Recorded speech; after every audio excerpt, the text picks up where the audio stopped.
आज अतिशय आनंदाची गोष्ट आहे की CPRIच्या या रिजनल टेस्टिंग फॅसिलिटीचं उद्घाटन केंद्रीय मंत्री मनोहर लालजींच्या हस्ते नुकतंच पार पडलेलं आहे।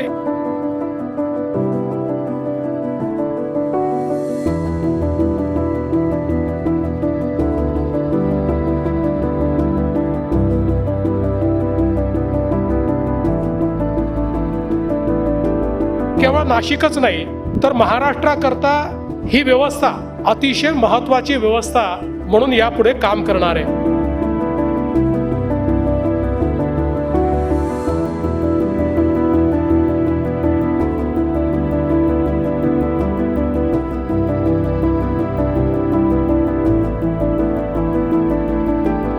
आज मला सांगताना अजून एक आनंदाची गोष्ट आपल्याला सांगायची आहे की आजच माननीय खट्टर साहेबांच्या मिनिस्ट्रीने सगळ्या डिस्कॉम्सचं रेटिंग केलेलं आहे आणि देशामध्ये 100 पैकी 92 मार्क घेऊन A रेटिंग घेत महाराष्ट्र पहिल्या क्रमांकावर आलेला आहे।